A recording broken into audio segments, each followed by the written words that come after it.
بسم اللہ الرحمن الرحیم اعوذ باللہ من الشیطان الرجیم بسم اللہ الرحمن الرحیم هو اعلم بكم اذ انشأكم من الارض واذ انتم اجنة في بطون امہاتكم فلا تزكوا انفسكم هو اعلم بمن اتقى۔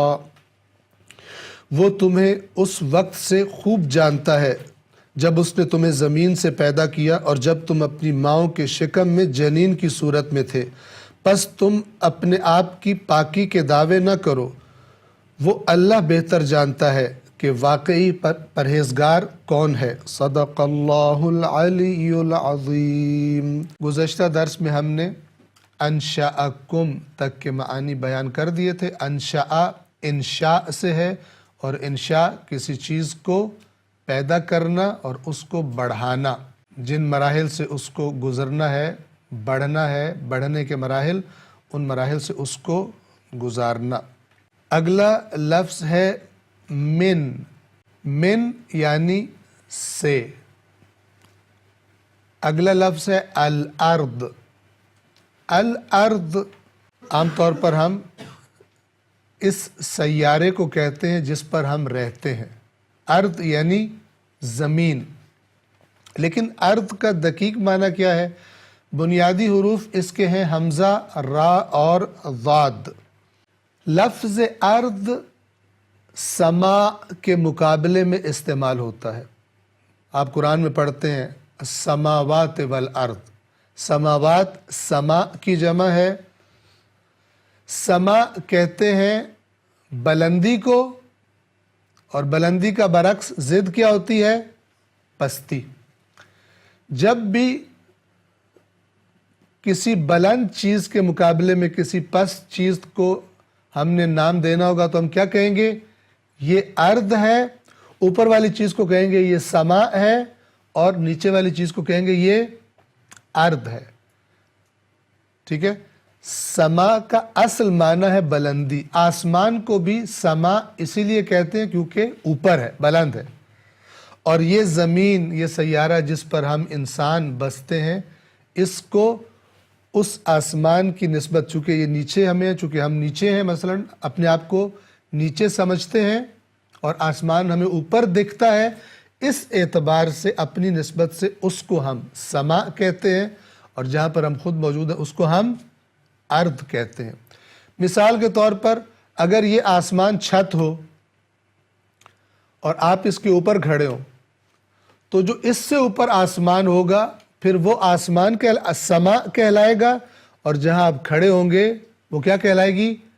ارض کہلائے گی۔ پس یہ نسبی ہے، یعنی جہاں ہم ہیں اس کی نسبت سے جو چیز اوپر ہے وہ سما کہلائے گی، اور اوپر والی چیز کی نسبت سے جو چیز نیچی ہے وہ کیا کہلائے گی؟ وہ ارض کہلائے گی۔ پس ارض سے نیچے کا حصہ مراد لیا جاتا ہے، اور سما سے اوپر کا حصہ مراد لیا جاتا ہے۔ اگلا حرف ہے واو، یعنی اور۔ دوبارہ اذ ہے۔ اذ کا معنی ہوتا ہے جب، جیسے پہلے اذ آیا تھا، اذ انشأکم من الارض، جب اس نے تمہیں زمین سے پیدا کیا، اور دوبارہ ہے وَإِذْ، اور جب۔ انتم یعنی تم لوگ، اور جب تم۔ اجنتن جنین کی جمع ہے اجنتن۔ جنین جس کی جمع اجنتن ہے کہ جو اس آیت میں آیا ہے، اس کے بنیادی حروف ہیں جیم، نون اور نون۔ یہ جیم، نون اور نون سے بنے ہوئے کئی الفاظ قرآن مجید میں استعمال ہوئے ہیں، جن میں سے ایک ہے جنتن، جنت۔ جن میں سے ایک ہے جن، ٹھیک ہے؟ جن میں سے ایک ہے اجنتن جو اس آیت میں آیا ہے۔ تو یہ سارے کے ساری جو شکلیں ہیں جو قرآن میں آئی ہیں، یہ اصل میں کن حروف سے بنی ہے؟ بنیادی حروف کون سے ہیں ان کے؟ جیم، نون اور نون۔ اسی سے ایک اور لفظ بنتا ہے مجنون، یہ بھی قرآن میں استعمال ہوا ہے۔ تو یہ جیم، نون اور نون کا دقیق معنی، اس کی طرف آپ توجہ فرمائیں تاکہ پھر ان باقی الفاظ کے معنی بھی اچھی طرح سے واضح ہو جائیں اور اجنتن کا دقیق معنی بھی آپ کو معلوم ہو جائے۔ یہ جو جیم، نون اور نون ہے، اس کے اصل معنی ہے کسی چیز کو حواس سے پوشیدہ کر دینا، چھپا دینا۔ حواس کیا ہوتے ہیں؟ مثلا آنکھ سے دیکھی نہ جا سکے، تو اسی لیے جن کو جن کہا جاتا ہے۔ یہ جو ہم کہتے ہیں نا جنات، لفظ جن قرآن میں استعمال ہوا ہے۔ جن کا اصل معنی کیا ہے؟ جن کا اصل معنی ہے وہ مخلوق کہ جو نظر نہیں آتی، آنکھوں سے، ہماری انسانی آنکھ سے کیا ہے؟ پوشیدہ ہے۔ پس جیم، نون، نون کا معنی ہے چھپا لینا۔ یہ جو ہمارے سینوں کے اندر دل ہوتا ہے، عربی زبان میں اس دل کو کیا کہتے ہیں؟ جنان۔ کیوں کہتے ہیں دل کو جنان؟ اس لیے کہ نظر نہیں آتا، اندر چھپا ہوا ہوتا ہے، سینے سے باہر دکھائی نہیں دیتا بلکہ سینے کے اندر چھپا ہوا ہوتا ہے۔ ایک اور لفظ ہے الجنہ، جنتن، جنتن نہیں، جنتن۔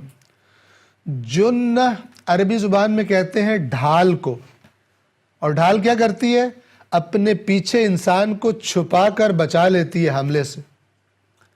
مثلا حدیث میں ہے الصوم جنتن، روزہ ڈھال ہے۔ کس سے ڈھال ہے؟ مثلا جہنم کی آگ سے بچا لینے والی ڈھال ہے۔ جو روزہ رکھتا ہے، روزہ کیا کرتا ہے؟ قرآن کے فرمان کے مطابق روزہ انسان میں تقوی پیدا کر دیتا ہے۔ تو جب تقوی پیدا ہو جاتا ہے تو انسان گناہوں سے بچ جاتا ہے۔ جب گناہوں سے بچ جاتا ہے تو جو گناہوں پر عذاب اللہ نے رکھا ہے اس سے بھی بچ جاتا ہے۔ تو فرمایا الصوم جنتن، صوم روزہ ڈھال ہے، بچا لینے والی، چھپا لینے والی، کس سے؟ جہنم کی آگ سے۔ پس کیوں کہا گیا ڈھال کو جنہ؟ اس لیے کہ اس کے پیچھے انسان چھپ جاتا ہے، بچ جاتا ہے۔ اسی طرح عربی زبان میں قبر کو کہتے ہیں الجنن۔ جنن کا معنی کیا ہے؟ قبر۔ ویسے قبر بھی عربی کا ہی لفظ ہے، لیکن قبر کو جنن کیوں کہتے ہیں؟ اس لیے کہ مردے کو اپنے اندر چھپا لیتی ہے۔ بس آپ توجہ کر رہے ہیں، یہ جیم، نون اور نون چھپانے کا معنی دیتا ہے، چھپنے کا معنی دیتا ہے۔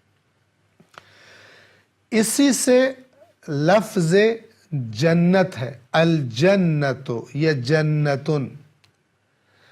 جنت کہتے ہیں ایسے باغ کو کہ جس کے درخت اتنے گھنے ہو کہ زمین کو چھپا لیں۔ آپ نے دیکھا ہوگا اگر کسی زمین پر بہت زیادہ سبزہ اگا ہوا ہو تو وہ زمین نظر نہیں آتی، ٹھیک ہے؟ اسی طرح اگر کوئی باغ ایسا ہو جس کے درخت اتنے گھنے ہو کہ اگر آپ اوپر سے دیکھیں تو آپ کو درخت تو نظر آئے لیکن زمین نظر نہ آئے، تو ایسے باغ کو عربی میں کیا کہتے ہیں؟ جنتن، ٹھیک ہے؟ تو وہ جنت جس کا اللہ نے وعدہ کیا ہے اس کو جنت کیوں کہا گیا؟ اس کے بارے میں دو سبب بیان کیے گئے ہیں۔ جنت کو یا تو جنت اس لیے کہا گیا ہے کیونکہ بہت گھنا باغ ہے، بہت زیادہ گھنے درخت ہے وہاں پر، اور چونکہ مکہ ایک بیابان تھا، ایک صحرائی علاقہ تھا، تو عربوں کے لیے گھنا باغ بہت بڑی نعمت تھی۔